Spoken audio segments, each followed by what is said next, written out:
kamu itu cuma tukang ngarit. Jangan mimpi dekati anakku. Dasar miskin. Assalamualaikum warahmatullahi wabarakatuh. Bayangkan, seorang tukang ngarit sawah sederhana yang dihina oleh ayah gadis yang ia sukai. Tapi hanya dalam 3 hari, segalanya berubah, ternyata. Sebelum kita mulai, kami doakan yang subscribe dan like supaya dilancarkan rezekinya, dan dilunaskan hutangnya. Komen amin di bawah ya. Raffi menatap tangannya sendiri. Di dalam genggamannya, sebuah kotak kecil berisi cincin emas sederhana, hasil jerih payah selama 2 tahun. Ia menjual 2 kambing kesayangannya untuk membelinya, hanya agar bisa datang dengan layak melamar gadis yang telah ia cintai diam-diam sejak mereka masih sekolah, Nadia. Bajunya bersih, walau sudah mulai pudar warnanya. Sepatu kulit coklat yang ia poles semalaman tak mampu menutupi retakan di ujungnya. Tapi matanya menyala dengan keyakinan. Hari itu, ia datang bukan sebagai tukang ngarit miskin. Ia datang sebagai lelaki yang siap bertanggung jawab. Namun langkahnya yang penuh harap itu seolah langsung terbentur tembok kesombongan begitu pintu pagar dibuka. Di halaman rumah besar itu, puluhan tamu tengah duduk menikmati pesta kecil, ulang tahun Pak Surya, ayah Nadia. Rumah itu megah, bertingkat 2, dengan taman terawat dan mobil mewah terparkir rapi. Semua mata langsung tertuju pada Raffi yang datang dengan pakaian sederhana, membawa sekeranjang buah dan bunga melati. Bisik-bisik mulai terdengar. Itu Raffi, ya? Tukang ngarit yang suka bantu di sawah. Ngapain dia kesini? Mau minta kerjaan. Wah, lucu juga kalau dia melamar Nadia. Hahaha. Raffi menelan ludah, menatap ke dalam rumah. Dari balik pintu, Nadia muncul. Cantik seperti biasa, dengan kebaya lembut warna krem yang membalut tubuhnya. Tatapannya bertemu dengan Raffi. Ada keterkejutan, lalu kegelisahan. Ia tahu maksud kedatangan pria itu. Pak Surya yang berdiri di sisi tamu tiba-tiba tertawa. Suaranya keras, nyaring, dan membuat suasana hening. Raffi, kau datang bawa apa itu? Buah? Untuk saya? Atau untuk kambingmu di kandang? Beberapa tamu tertawa kecil. Raffi mencoba tersenyum, menunduk sopan. Maaf, Pak. Saya datang dengan niat baik. Saya ingin meminang Nadia, kalau Bapak berkenan. Tawa langsung meledak. Seseorang bahkan menepuk bahu temannya sambil menahan perut. Dia serius. Tuh, tukang ngarit mau jadi mantu pensiunan pejabat. Wah, dunia udah kebalik. Pak Surya memandangnya tajam, lalu mendekat dengan langkah berat. Kau tahu siapa dirimu, Raffi? Lihat sepatumu itu. Lihat bajumu. Kau pikir anakku pantas hidup di rumah bambu denganmu? Cermin dulu sebelum bermimpi. Raffi menatap lurus, tidak membalas. Tapi di matanya ada luka dalam yang tak bisa disembunyikan. Saya tidak punya banyak, Pak. Tapi saya punya niat baik, kerja keras, dan cinta yang tulus. Saya yakin bisa membahagiakan Nadia. Kalimat itu justru membuat tamu kembali tertawa. Cinta? Cinta tidak bisa beli beras. Nak, dunia ini tidak berputar karena cinta, ujar Pak Surya dengan dingin. Kau mau bahagia? Cari dulu uang. Baru kau bicara soal pernikahan. Raffi diam. Ia tahu tak ada gunanya berdebat. Namun di sisi lain, Nadia tampak menunduk, matanya memerah menahan air mata. Ia ingin bicara, tapi sang ayah sudah lebih dulu menunjuk ke arah pagar. Keluar dari rumah saya. Jangan pernah injak halaman ini lagi. Anak saya tidak akan menikah dengan penggembala kambing. Raffi menatap sekali lagi wajah Nadia, lalu tersenyum kecil. Baik, Pak. Saya pamit. Ia berbalik. Suasana kembali riuh oleh tawa dan cibiran. Kasihannya, miskin tapi berani melamar. Cincin itu pasti dari toko murahan. Haha. Raffi melangkah pergi tanpa menoleh. Tapi dalam hatinya, satu hal tumbuh diam-diam. Tekad. Sore itu, di bawah langit jingga, ia berhenti di tepi sawah yang menjadi saksi masa kecilnya bersama Nadia. Ia menggenggam cincin itu erat. Aku memang miskin hari ini, gumamnya lirih. Tapi tidak selamanya aku akan seperti ini. Angin sore berhembus, menebarkan aroma rumput basah dan tanah yang baru disiram hujan. Di kejauhan, matahari mulai tenggelam, seolah ikut menyaksikan bagaimana sebuah hati yang terluka mulai menyalakan bara kecil di dalam dirinya. Tak ada yang tahu, 3 hari setelah penghinaan itu, dunia Raffi akan berubah total. Dan mereka yang tertawa paling keras akan menjadi orang pertama yang menunduk dalam penyesalan. Malam itu, langit desa diselimuti kabut tipis. Hujan baru saja reda, menyisakan aroma tanah basah yang menenangkan. Di gubuk kecil di tepi sawah, Raffi duduk termenung di depan lampu minyak. Cincin emas yang gagal ia serahkan kepada Nadia kini tergeletak di meja kayu tua. Dingin, sunyi, seolah ikut merasakan luka di hatinya. Ibunya, Mak Rini, datang membawa secangkir teh hangat. Perempuan tua itu menatap putranya dengan pandangan lembut, meski terselip kekhawatiran di sana. Nak, jangan kau simpan sedihmu terlalu lama. Dunia ini memang kadang kejam sama orang kecil. Tapi ingat, Gusti Allah hendak tidur. Raffi menghela napas panjang. Aku cuma ingin dihargai, Mak. Aku kerja dari subuh sampai malam, tapi orang tetap lihat aku sebelah mata. Mereka cuma lihat baju dan sandal jepitku.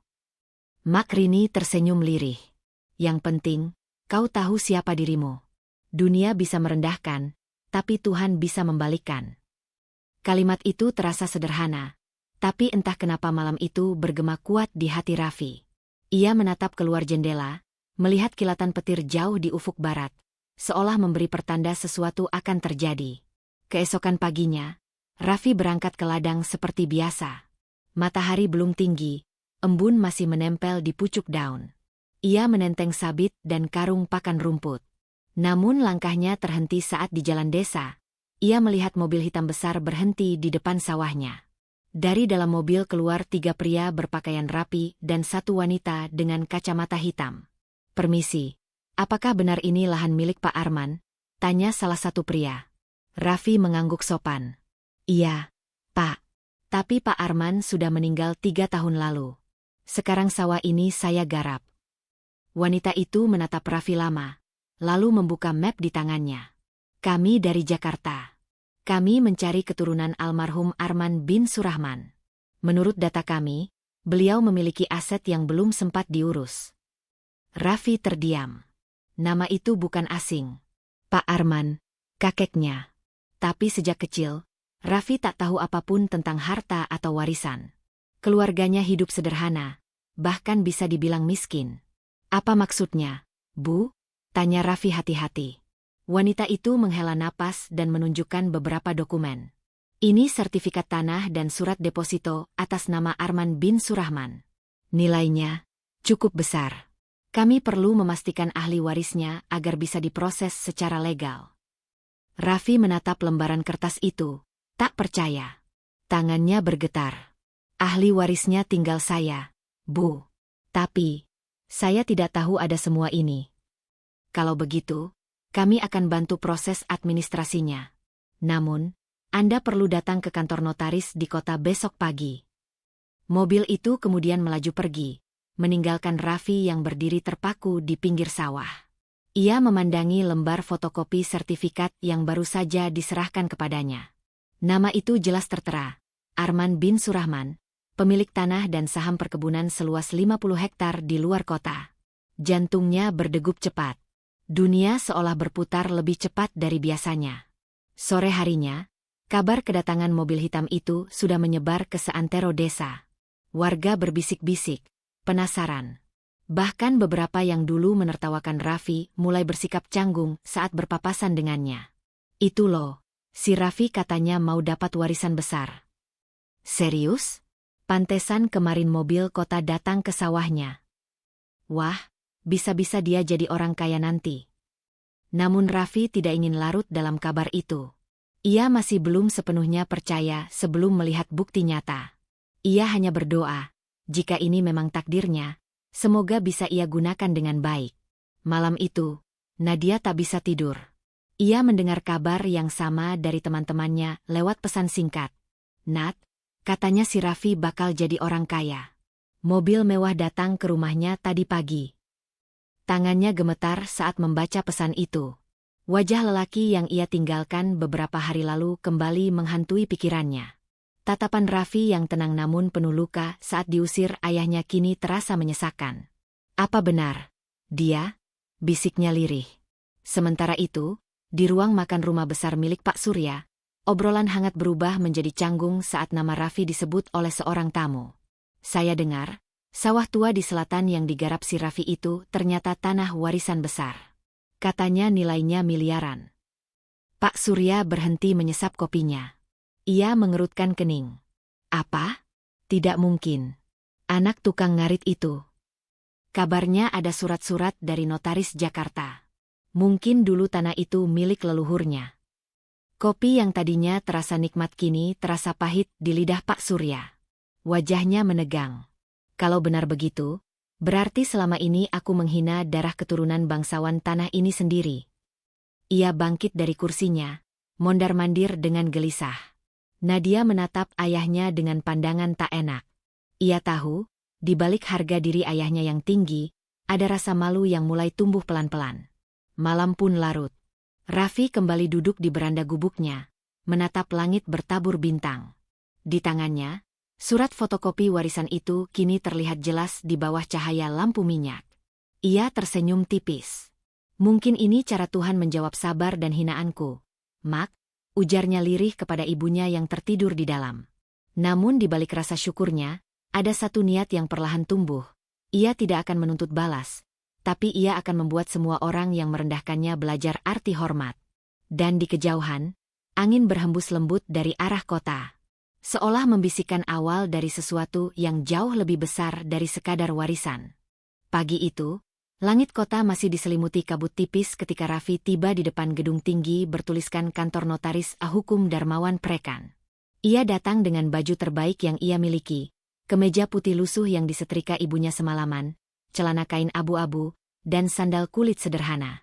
Meski sederhana, langkahnya mantap, wajahnya bersih, dan matanya menyimpan keyakinan yang baru tumbuh. Petugas resepsionis menatapnya sekilas, seolah tak percaya seorang pria berpakaian seperti itu punya urusan penting di tempat semewah itu. "Selamat pagi, ada yang bisa dibantu, Pak?" tanyanya ragu.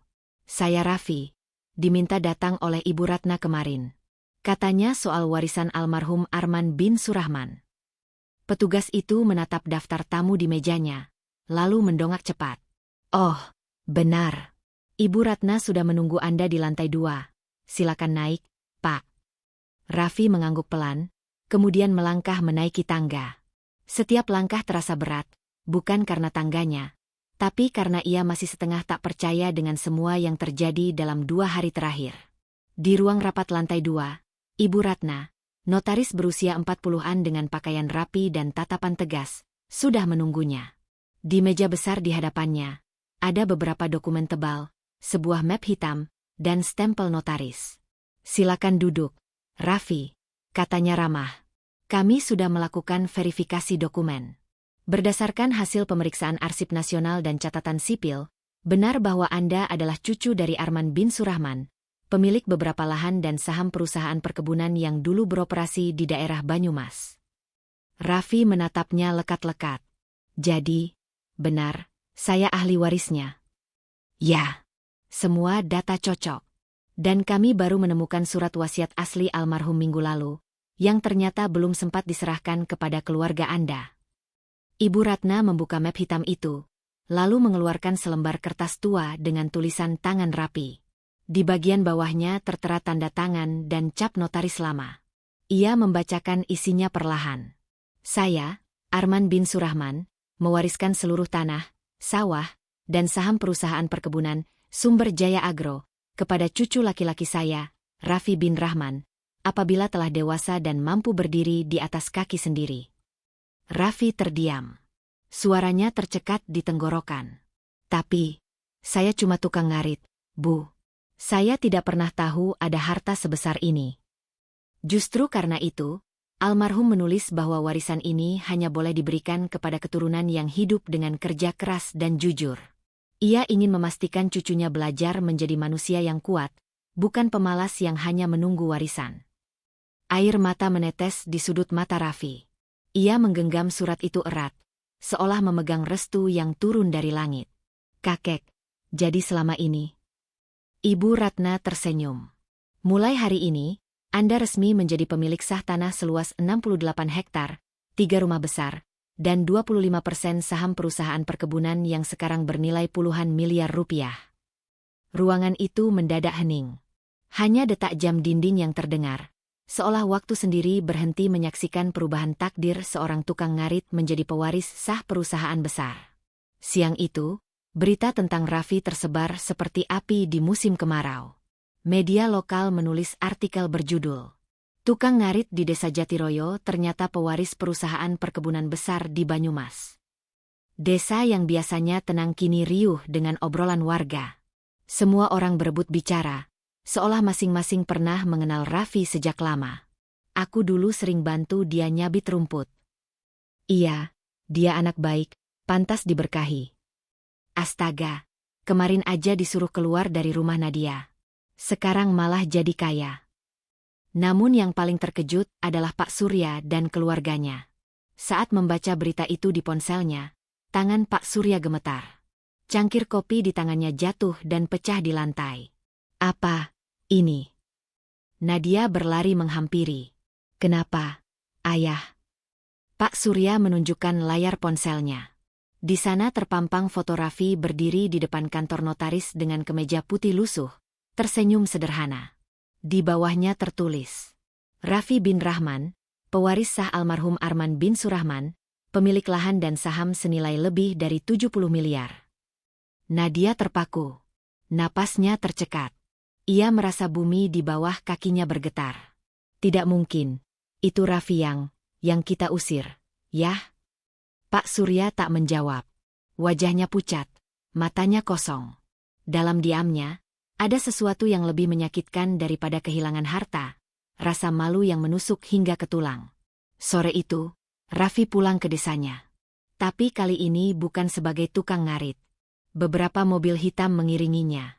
Warga berjejer di pinggir jalan, menatapnya dengan kagum dan tak percaya. Ia turun dari mobil, menatap tanah desa yang dulu jadi saksi air matanya. Di pelataran rumahnya yang kecil, Mak Rini berdiri sambil menutup mulut, terisak haru. "Raffi, anakku." "Mak," kata Raffi sambil memeluk ibunya erat. "Semua ini karena doa Mak. Aku cuma ingin pulang sebagai anakmu yang tidak lagi dipandang hina." Tangis bahagia pecah. Warga ikut menyaksikan momen itu, sebagian ikut menitikkan air mata. Namun di antara kerumunan itu, ada sosok yang berdiri diam, menunduk, lalu perlahan mundur ke belakang. Nadia. Matanya basah, suaranya tercekat. "Raffi," bisiknya lirih, tapi Raffi tak lagi menoleh. Di dalam hatinya, ia tahu, ini bukan tentang balas dendam. Ini tentang pembuktian bahwa martabat seseorang tidak pernah ditentukan oleh harta, jabatan, atau pakaian. Dan sore itu, di bawah cahaya mentari yang hangat, angin membawa nama Raffi sebagai kisah yang akan dikenang desa itu selamanya. Kisah tentang pemuda miskin yang dihina, namun dalam 3 hari menjadi bukti nyata bahwa Tuhan bisa membalikan takdir dalam sekejap mata. Pagi itu, embun masih menggantung di ujung daun padi yang bergoyang pelan diterpa angin. Desa Sukamulya terasa berbeda. Tak ada lagi bisik-bisik meremehkan tentang Raffi si tukang ngarit. Tak ada tawa sinis yang biasa terdengar di warung Bu Sumi. Kini semua orang tahu siapa dia sebenarnya. Pewaris tunggal perusahaan agribisnis terbesar di wilayah itu, PT Nusantara Hijau, sebuah nama yang selama ini hanya mereka dengar lewat berita televisi. 3 hari lalu, siapa sangka pemuda berkulit legam dan berpeluh lumpur itu adalah cucu pendiri perusahaan itu sendiri? Dan kini, tanah-tanah yang mereka garap, lahan yang selama ini menjadi sumber kehidupan warga desa, ternyata milik keluarga Raffi. Namun pagi itu, rumah panggung sederhana milik Raffi terlihat lebih ramai dari biasanya. Suara deru mobil mewah berhenti di depan halaman, menimbulkan debu halus yang menari di udara. Dari dalam keluar Pak Herman, pria parubaya berjas rapi, wajahnya pucat, matanya sembab, langkahnya berat. Di belakangnya, Nadia, dengan gamis pastel dan mata yang tak berani menatap ke depan. Semua warga yang menyaksikan hanya bisa berbisik pelan, menyaksikan pemandangan yang tak pernah mereka bayangkan akan terjadi. Keluarga terpandang yang dulu menghina Raffi, kini datang menundukkan kepala di depan rumah bambu milik pemuda itu. Raffi keluar dengan pakaian sederhana, kemeja putih kusam dan celana hitam lusuh. Tak ada kesan kemewahan, meski semua orang tahu kini ia bisa membeli seluruh desa jika mau. Senyum tenangnya justru membuat suasana makin menyesakan. Raffi. Suara Pak Herman bergetar, seolah setiap kata terasa berat keluar dari tenggorokannya. Pak Herman, jawab Raffi datar, tapi sopan. Silakan duduk. Tidak usah sungkan, rumah ini memang kecil, tapi masih cukup untuk menampung tamu yang datang dengan niat baik. Kalimat itu menampar halus, penuh makna, namun tetap beradab. Pak Herman menarik napas panjang. Ia menatap sekeliling, melihat kursi kayu tua dan dinding anyaman bambu yang mulai usang. Dulu ia menertawakan rumah ini. Kini ia merasa malu bahkan untuk duduk di kursinya. Aku datang untuk meminta maaf, ucapnya lirih. Aku salah menilai kamu, Raffi. Aku terlalu sombong, terlalu buta oleh harta dan nama besar. Raffi hanya diam. Tatapannya tidak marah, tapi juga tidak mudah luluh. Ia tahu, luka dari penghinaan tempo hari masih segar. Tapi di balik tatapan matanya, ada kedewasaan yang tumbuh dari penderitaan. Aku tidak menyimpan dendam, Pak. Akhirnya Raffi berbicara. Saya hanya belajar bahwa manusia bisa berubah, kalau mau membuka hati. Saya sudah memaafkan sejak hari itu juga. Nadia menunduk makin dalam, air matanya menetes tanpa bisa ditahan. Raffi, maafkan aku juga, katanya lirih. Aku terlalu takut. Aku membiarkan ayahku menghina kamu tanpa membela sedikit pun. Raffi menatapnya lama. Ada kenangan yang berkelebat, sore di sawah, tawa kecil di bawah pohon jati, janji-janji muda yang kini hanya jadi bayangan. Kamu tidak perlu meminta maaf, Nat. Hidup kita sudah memilih jalannya masing-masing. Aku sudah ikhlas. Tangis Nadia pecah. Tapi Raffi hanya tersenyum kecil. Senyum yang bukan untuk membalas, tapi melepaskan. Dari luar, warga desa yang menyaksikan adegan itu ikut terdiam. Beberapa bahkan menitikkan air mata. Mereka sadar, kebesaran Raffi bukan karena harta atau status barunya, tapi karena hatinya yang luas, mampu mengalahkan ego dengan ketulusan. Pak Herman tiba-tiba berlutut, membuat semua orang tersentak. Raffi, aku mohon, izinkan aku menebus kesalahan. Kalau kamu mau, aku akan menyerahkan separuh tanah keluarga kami untuk dikelola oleh perusahaanmu. Aku tidak ingin hidup dengan rasa bersalah lagi. Raffi buru-buru mengangkatnya berdiri. Tidak perlu, Pak. Saya tidak menginginkan apapun. Saya hanya ingin desa ini sejahtera, dan tidak ada lagi yang dihina karena pekerjaannya. Tukang ngarit pun bisa punya harga diri, kalau kita mau menghargainya. Kata-kata itu menggema, seperti menampar kesadaran banyak orang. Bahkan beberapa pemuda yang dulu sering menertawakannya, kini menunduk malu. Hari itu, semua lutut benar-benar menunduk. Bukan karena takut pada kekayaan, tapi karena hormat pada ketulusan seorang anak desa yang lebih mulia dari banyak orang berjas rapi.